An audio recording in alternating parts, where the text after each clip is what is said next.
Fatherhood isn't easy, but in Autismland, it's a journey like no other. Join Mark de Grasse as we explore the highs, lows, and everything in between of raising children on the autism spectrum. With real stories, practical advice, and a touch of humor, we're here to navigate this unique journey together. For dads navigating life on the autism spectrum, you're not alone. Hey everyone, welcome to Dads in Autismland, where we talk everything autism and parenting, specifically with a focus on fatherhood, which I myself am one of you guys. So welcome to the show. Today I thought I'd talk about self-development as your child's potentially lifelong caregiver. I think for me, my son, if you're first listening to the show, is named Damien. He's 12 years old. He's about 175 pounds, and he's severely autistic, probably with the mentality of a 2 or 3 year old. He's nonverbal and he requires constant care and attention. Otherwise, as it's gone on, I always describe to people who don't have, autistic kids, imagine you're watching your 2-year-old and, all the mischief they could get into, but now imagine they're big. And so, it's a little bit of a different scenario. And I think, over the last few years, I think as my wife and I kind of accepted that, maybe, he's not going to get totally better in terms of normalcy like our other son, Declan, and that he will be living with us for the rest of his life, ideally, the rest of our lives too. And I think that was a big acceptance point because prior to that, and this is probably within the last 2 or 3 years, prior to that, we still had, not to say that we don't have hope, but we still had hope that things would progress. And maybe if we did the right therapy and we did the right, treatments and all these different things that he would be able to develop into, a functioning adult. But as time has gone on, we've accepted how he is and who he is, and we love him for it. And but part of that is actually accepting our role that we're going to be with him forever. And there's good, and some difficult sides to that situation. But personally, I took it as, okay, well, if I'm going to be his caregiver, then I need to be capable for a very long time. Right now I'm 41. You could say another 50 years. Maybe, just thinking about it, I'm like, oh my gosh, a half century, like how the heck is that going to go? But for me, I always look at preparation, and I've always been into self-development, probably since I was in high school. I've always been a reader and I like to pick up skills. And so in high school, every summer, I would try to pick up skills. That could be like yoga or cooking or stained glass or woodworking or a whole bunch of different things. I would just basically pick up a skill and learn it because I thought it'd be useful. So this is, I just look at this as the same thing where, as my role as a lifetime, caregiver, means that I need to be physically capable. I need to be mentally capable, and I need to be spiritually capable. And in those three areas, I thought I was lacking. And if you look at pictures of me from even as like 3-4 years ago, you'll notice that my face was much bigger. I think all my features seemed smaller, so it was kind of like I was encased in a layer of. I thought it was fat. Turns out that I think it was inflammation because as I've improved different aspects of my life, I've noticed that I look thinner even though I actually haven't lost a ton of weight. I think during the entire process, I lost maybe 10 pounds. But if you look at the photos, you'd swear I was much heavier. Now, I was much heavier at one point. Well, for me, I think I was like 225. And I know some of you guys are going to be like, F you. But, everybody has a different body chemistry, and that's mine. So 225 was pretty heavy for me. Right now I'm at about 195. But my son, and this goes into, the physical development side, he's going to be huge. My dad is, a 6'5", 300 pounds, played football and rugby. And that's where it's all indicators, even since he was an infant, were that he's going to be large like that. So I'm kind of preparing for it. On top of that, he's also very strong. he got like the strong genes from both my family and my wife's family, and he's just he's so strong. He could push me down a hallway if I try to stop him, not violently, but he'll just be like, I'm moving around you. I'll be like, oh my gosh, how the heck are you doing this? And he's very agile. He has excellent balance and proprioception. I actually was in the fitness industry for about 10 years. I owned owned a gym in Orange County, California, had a fitness magazine, had an e-commerce business where we actually imported unconventional training equipment like kettlebells, sandbags, ropes, clubs, maces, like all these kind of weird, I call it unconventional training methodologies that were used by essentially militaries and fighters all over the world. And then we came up with methodologies for using it. So I do have a background in unconventional training, which I think is coming very handy now that I want to be functional. But in terms of fitness, I've always leaned towards like, okay, I don't care about, big muscles, and I don't care about, all these other things. I only care about durability and strength. And so in those regards, I was able to build up, without adding weight, I was able to build up a lot of strength, and that's kind of where the focus on fitness has come from, and that's just one of them. So today I thought I'd talk about kind of the physical development, and this whole episode is really about self development. It's kind of a big term. But physical development, spiritual development, and mental development. It's a mental and emotional development, we'll say. And all of it's happened really over the last 5 years or so. Prior to that, and this is probably just because of Damien's age, he was much more difficult. And we did a lot to get to the point we're at right now, where he attends full-time ABA therapy at Central Texas Autism Center here in Austin. But prior probably, he's probably 8 years old or so. He was still waking up at night all the time. He was still very difficult to manage. And, there was no focus for anything other than like full time, 24/7, just watching him all the time, in addition to my other son, who's 10 months younger. And so, at that time, once we kind of stabilized and the rest of our life kind of stabilized, I think for the last few years, it's been much more stable. And I have been able to focus on self development. Now, before you say like, oh, self development, that's, woo woo, I think is the term people like to use, or selfish. I always tell people when it comes to saying like, oh, that's selfish, you're spending time on yourself. And I'm like, it's technically not, because any kind of self development you're doing today won't actually take effect until you do it consistently for a long time. So the person you're actually working for, during the pain and the challenges that come along with self development is actually a future version of you, which doesn't actually exist yet. So nothing you're doing in this regard is selfish. And you also have to think, it's always like that. Put on your mask first, when you're in an airplane. It's the same with your health, because if you're unhealthy, and you'll notice it sometimes, you might get the flu, you might, break your foot or twist an ankle or whatever it is. And all of a sudden, like, oh, I can't do the help that I need to do for my family because I'm just laid up. I'm physically incapable of doing it. And so if you've ever been in that situation, it's a very helpless feeling. And now not only you're at risk, but your children, your family, your livelihood, all these things are at risk because you didn't take care of yourself. So, give it up.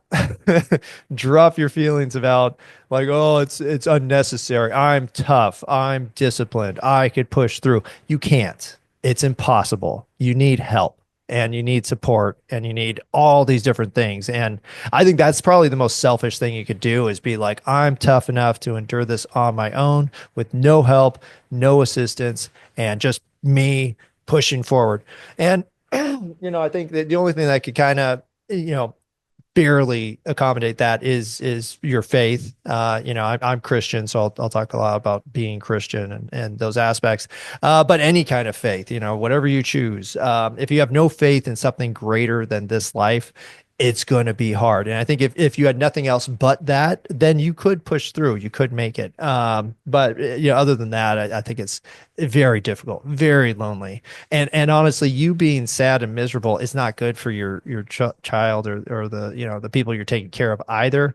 So no matter how you look at it, for me personally, you have to do it. It's not an option. It's a requirement if you plan on taking care of your family and your autism kiddos for the rest of your life.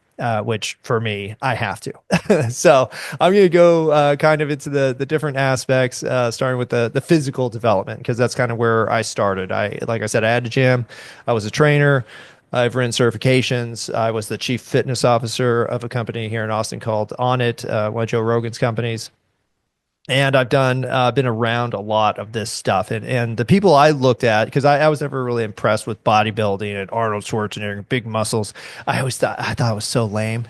And then when I learned more about it, and I tried to go or at least learn that route. And so I went with one trainer down to like Gold's Gym in Venice Beach, and I actually saw Lou Ferrigno at the gym. Like this is as legit bodybuilding as you could get, and I was like, man, this is just an addiction for these people. Not that if you are a bodybuilder, it's I'm talking from a functional standpoint. If you love the aesthetic of bodybuilding or the challenge of sculpting your body into something that could be rated well, good for you. But it's more of a, I'd say, a sport than a fitness methodology. So just preface with that. But I checked it out. I found that it took way too much time.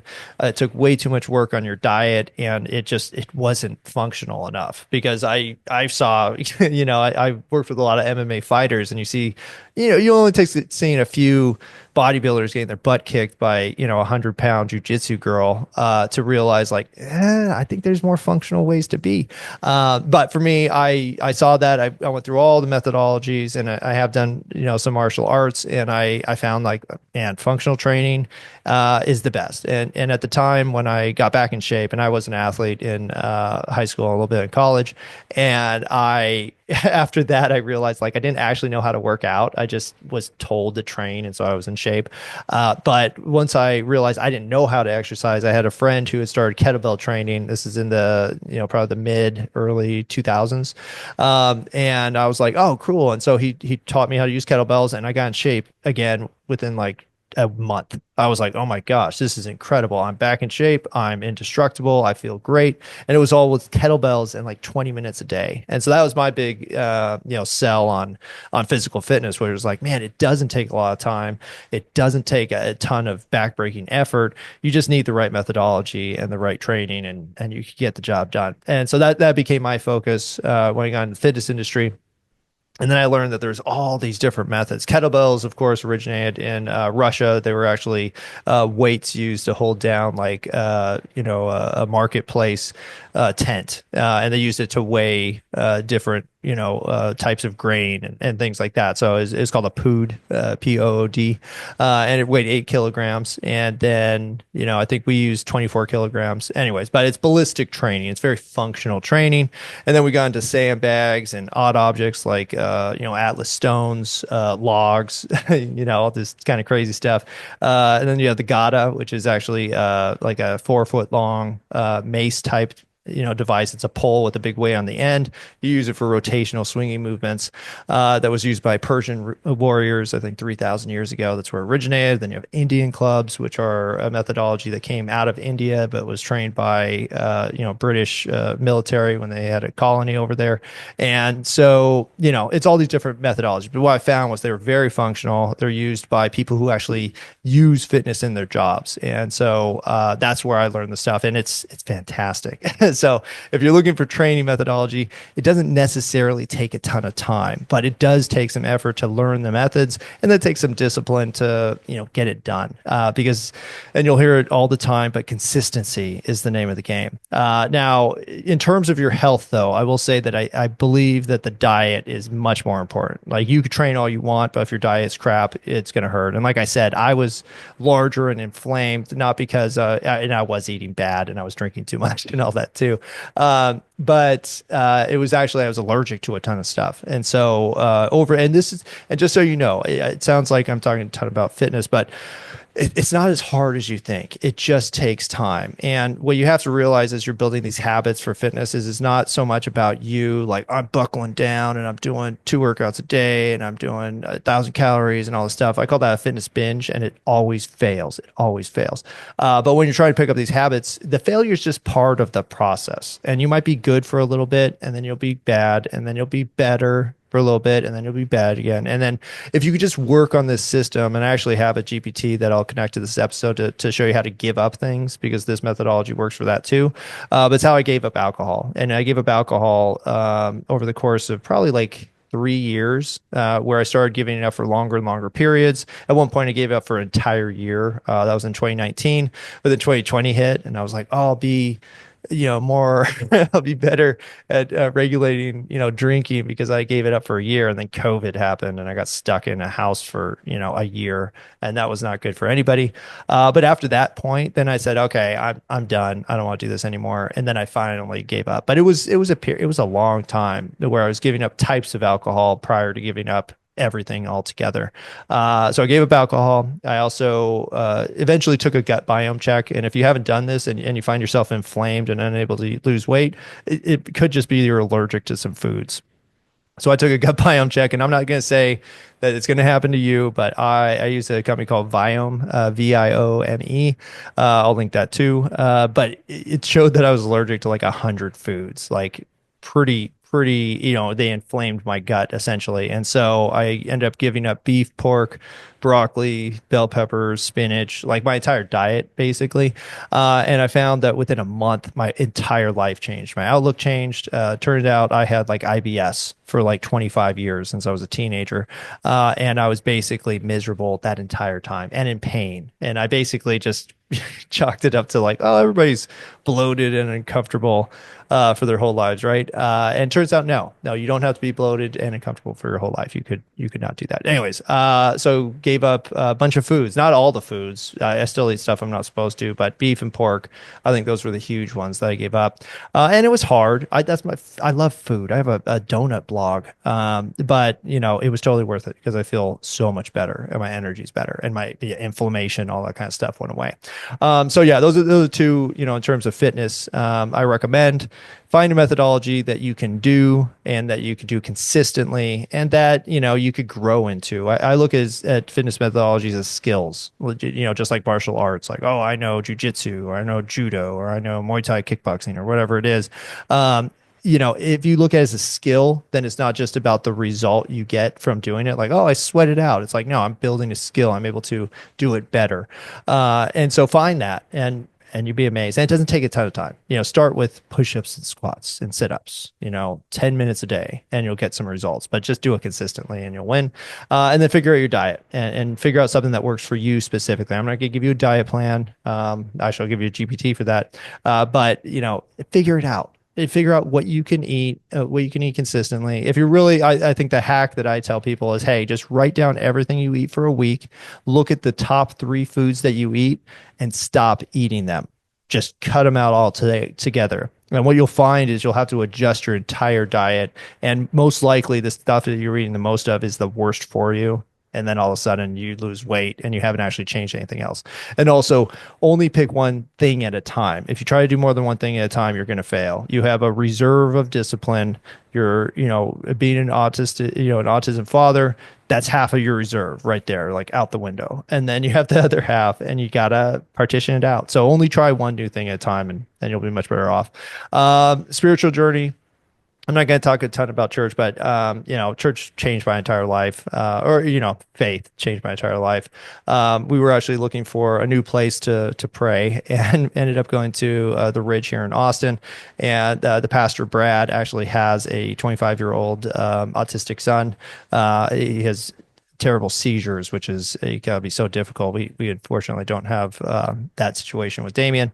But that was the first sermon he gave was when we showed up there, and we only went there because they have an embrace program for special needs kids. And we were just like, oh, this is meant to be. So got into going back to church every single Sunday, started reading the Bible every day, joined some Bible groups, and even just the Bible groups, men's Bible groups. If you are Christian, I definitely recommend it. Just being around men who have faith or are trying to have faith is just amazing for a support network. So definitely recommend that.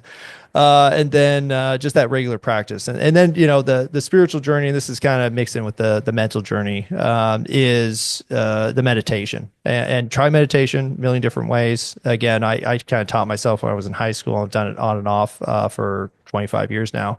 And, if you want to start meditating, because it's difficult, sit in a dark room with a candle and just concentrate on the candle for 5 minutes. And then try it again for 10 minutes and then try it again for 15 minutes. So that's one methodology.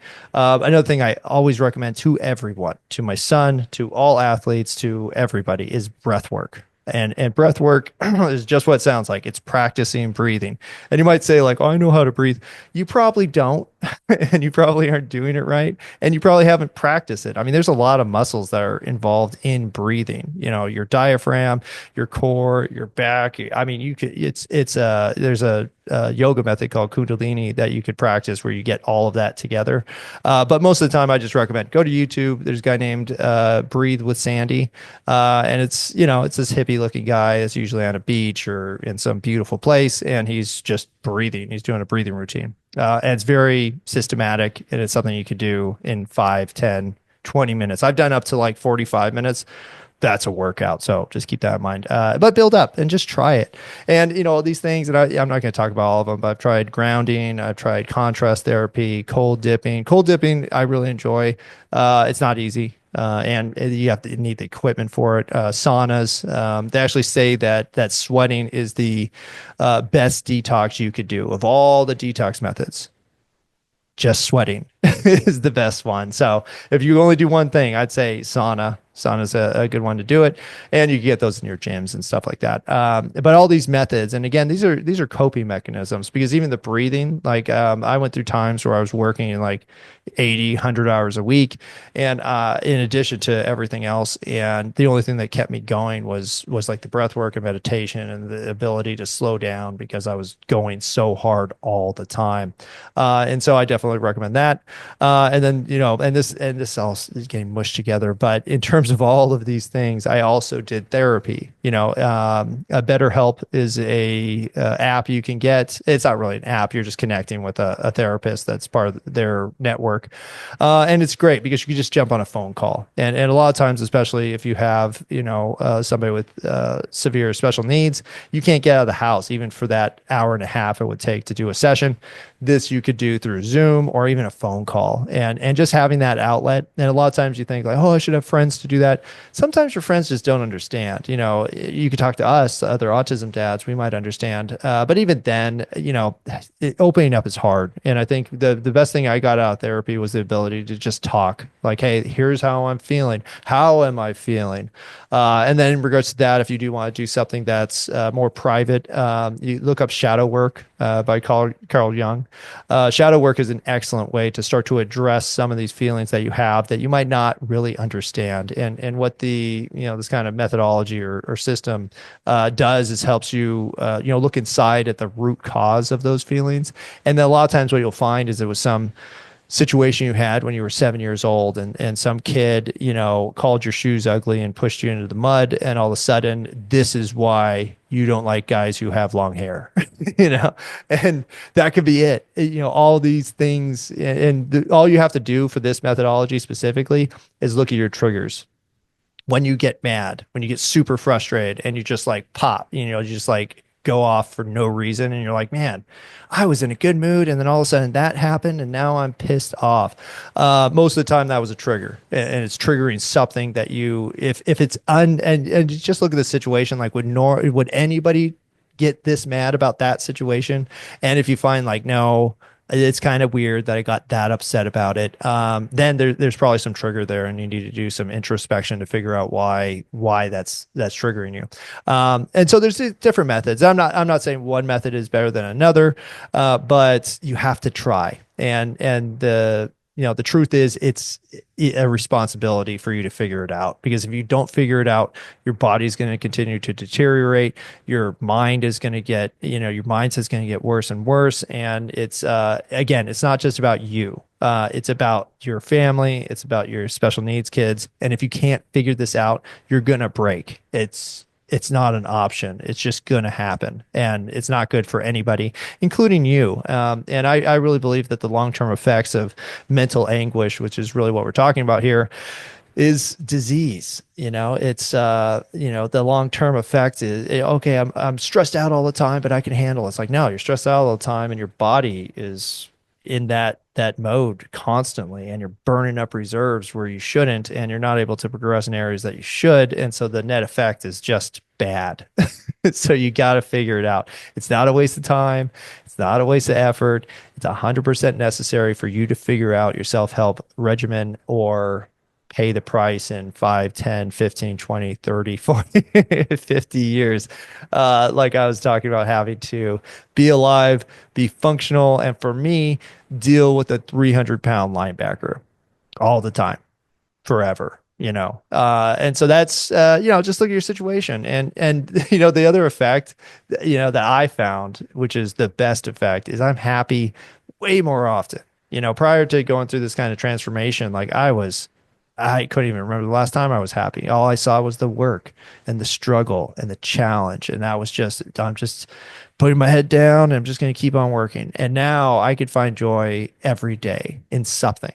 And that's really the point. And what you'll find is that there's no situation in the future that's better than you being happy right now. There's no situation where you're like, oh, in the future, I'll have it all figured out and it'll be good. Who cares? Like, that doesn't have any effect on you personally this instant. So who cares? Figure it out right now. And again, that's probably what I'll kind of focus on for the the dads and Autismland website too, is these self-help techniques and community building and friend building. That's another thing I have. I have friends now. I have people I can talk to all the time. You listening to this podcast are probably one of them. And I really appreciate that. But everything that I've done, it's all been because I have the energy to do it, and I have the mindset to do it, and I have the faith that it's all going to come out well in the end. And I think everybody can learn from that. So hopefully you got something out of this. Kind of rambly like usual. I'm sorry about that. But the key takeaway is self-care isn't selfish. It's necessary. And it's your job to, maintain this vehicle you're in so you can help the people you want to help. And I believe we're all capable of doing that. So good luck. I wish you well. And again, I talked about a ton of stuff in this, a ton of methodologies. Doesn't matter. You need one. You start with one, and then you get another, and then you get another, and then you get another. And it just takes time, and failing isn't a big deal because you could always start over again. It's not a big deal. Just don't hurt yourself. That's the biggest point. Do not hurt yourself during any of these things, because that's definitely not worth it.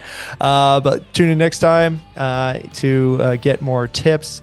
And thank you so much for even doing this, even listening to a podcast about how to improve yourself, to improve your ability to be an autism father. That's super cool. And you're awesome for doing it. So keep going. We're here for you. Tune in next time.